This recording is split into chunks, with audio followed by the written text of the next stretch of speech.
सीधे अब हम चलेंगे उत्तराखंड, जहां पर यूनिफॉर्म सिविल कोड एक कानून बन गया और हमारे सहयोगी नीता शर्मा वहां हैं। महिलाओं के लिए अच्छा बताया जा रहा है। बीजेपी और आपकी सरकार कह रही है कि प्रोग्रेसिव कानून है। आप इसके बारे में थोड़ा बताएं। देखिए, ये समान नागरिक संहिता जहां मातृशक्ति की सुरक्षा के लिए है, बच्चों की सुरक्षा के लिए है, संपत्ति में उनके उत्तराधिकार को लेकर है, भरण पोषण को लेकर है, और साथ में बुजुर्गों के लिए भी एक उनके लिए भी आगे सुरक्षा और सहायता वाला कानून है। और जो कुरीतियां हैं लंबे समय से, जो देश की आज़ादी के समय से बाबा साहब भीमराव अंबेडकर जिस संविधान सभा में संविधान बनाते समय इसको लागू करना चाहते थे, उस समय लागू नहीं हुआ, लेकिन संविधान ने इसकी व्यवस्था करी थी। आज उत्तराखंड की विधानसभा को इस सौभाग्य मिला है। हमारे देश के यशस्वी प्रधानमंत्री आदरणीय मोदी जी के नेतृत्व में जब हम 2022 के चुनाव में विधानसभा चुनाव में गए थे, तो उस समय उत्तराखंड की जनता से हमने उनके सामने संकल्प किया था कि नई सरकार के गठन होते ही हम इसको लागू करेंगे। आज हमारा वो संकल्प पूरा हुआ, एक वायदा पूरा हुआ।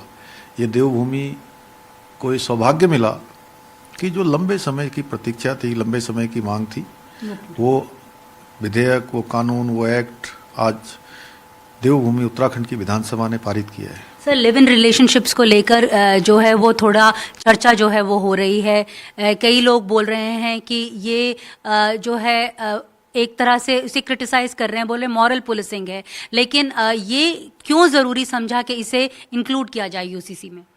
देखिए, हमारे लिए बच्चों की सुरक्षा बहुत महत्वपूर्ण है और उसको बहुत ही हमने केवल और केवल उनके हितों के लिए, उनकी माता पिताओं की चिंता के लिए और उनकी सुरक्षा के लिए इसका प्रावधान किया है। और हमारा ये काम भी हम कई बार देखते हैं कि बच्चों के साथ घटनाएं हो जाती हैं, बाद में जो है माँ बाप को भी उन कष्टों का सामना करना पड़ता है, उनको उन कष्टों का, दुखों का सामना न करना पड़े, कोई अनहोनी न हो, इसलिए उनकी सुरक्षा बनी रहनी चाहिए। इसलिए हमने किया है और ये हमने शुरुआत की है देवभूमि में। और जो भी आगे निकट भविष्य में और जो भी अच्छा कानून में कुछ सम्मिलित करना होगा वो भी हम आगे करेंगे। ये कहा जा रहा है कि टेम्पलेट है बाकी पूरे देश के लिए भी। ऑलरेडी राजस्थान से भी आवाज़ उठ रही है, असम से भी आवाज़ उठ रही है कि सेम कानून वहाँ पर लागू किया जाएगा। देखिए, हमने देवभूमि की जनता के सामने हम चुनाव में गए, देवभूमि की जनता ने इस पर हमको अपना बहुमत दिया, अपना आशीर्वाद दिया, सरकार में आने का मौका हमको दिया और हमने एक कानून की दिशा में आज हमने इसको विधानसभा में इस विधेयक को पारित कर दिया। और देवभूमि ने इसकी शुरुआत की है। देवभूमि है हमारा ये गंगा का प्रदेश, यमुना का प्रदेश, हर जगह देवभूमि, चारों धाम, आदि कैलाश, अनेक ऐसे देव स्थान, हर प्रत्येक परिवार से कोई न कोई सेना में, अर्धसैनिक बलों में, दो अंतर्राष्ट्रीय सीमाओं से लगा हुआ प्रदेश है। इसके लिए हमने कमेटी बनाई थी। ड्राफ्ट बनाने वाली कमेटी ने 2,33,000 लोगों तक पहुंचने का काम किया है। 10,000 लोगों से सीधे संवाद किया है। 43 उन्होंने बैठकें की हैं, संवाद के कार्यक्रम किए हैं। जो धार्मिक क्षेत्र के लोग हैं, उनके संगठन हैं, उन सबसे बात की है। उसके बाद ड्राफ्ट आया है और वो ड्राफ्ट विधानसभा में पारित हुआ है, विधेयक बना है, जहाँ हम इस ड्राफ्ट को राष्ट्रपति जी तक ये जाएगा, उनकी भी स्वीकृति हमको मिलेगी। तो उसके बाद इसको हम एक्ट के रूप में यहाँ राज्य के अंदर लागू करेंगे।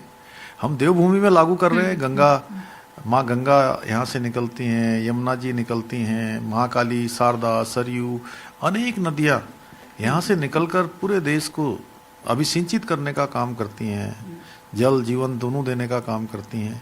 तो उसी प्रकार से देवभूमि की विधानसभा ने, देवभूमि के लोगों ने हमारे प्रधानमंत्री आदरणीय मोदी जी के मार्गदर्शन में ये एक भारत श्रेष्ठ भारत की कल्पना को साकार करने के लिए ये कदम उठाया है। इसको प्रदेश के अंदर पारित किया। हमारी अपेक्षा होगी कि दूसरे राज्य भी इसको अपने यहाँ लागू करें। सर, ट्राइबल्स को लेकर जो क्रिटिक्स कह रहे हैं कि उनको इंक्लूड नहीं किया गया, उसकी क्या वजह रही?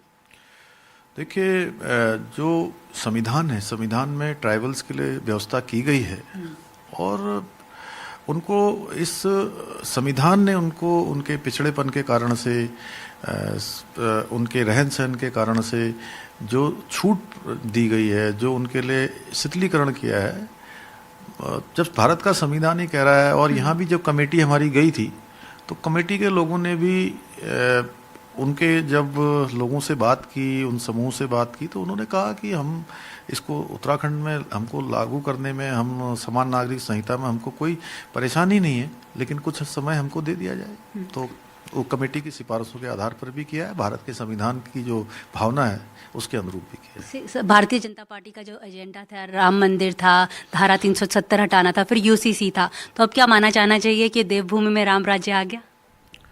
पूरे देश में हमारे प्रधानमंत्री जी के नेतृत्व में राम राज्य आया है और इतने लंबे कालखंड के बाद, लंबी प्रतीक्षा के बाद, लोगों के लंबे संघर्षों के बाद ये स्वप्न और संकल्प राम भक्तों का, भगवान राम पर आस्था करने वाले लोगों का पूरा हुआ है।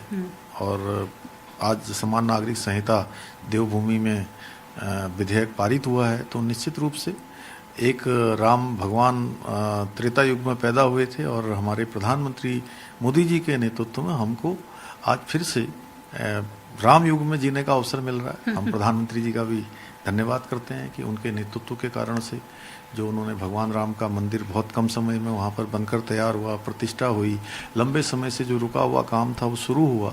और एक एक करके, चाहे कश्मीर के अंदर धारा 370 बननी हो, हमारे पौराणिक स्थल, धार्मिक स्थल जो आज नवनिर्माण उनका हो रहा है, पुनर्निर्माण हो रहा है, सांस्कृतिक जो हमारा एक पुनर्जागरण हो रहा है, ये सब काम प्रधानमंत्री जी के नेतृत्व में हुआ है। और हमारे सभी देव स्थान आज हो रहे हैं। अभी हमारे यहाँ जहाँ बाबा केदार का प्रांगण एक तरह से आज बहुत ही भव्य रूप ले रहा है, धीरे धीरे उसमें पुनर्निर्माण का काम चल रहा है। बद्री विशाल का मास्टर प्लान हो रहा है।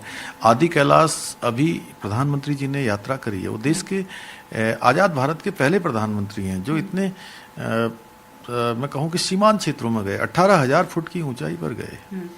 और उसके बाद यहाँ भी लोगों का आना शुरू हो रहा है, लोगों का ध्यान इस ओर आकर्षित हुआ है।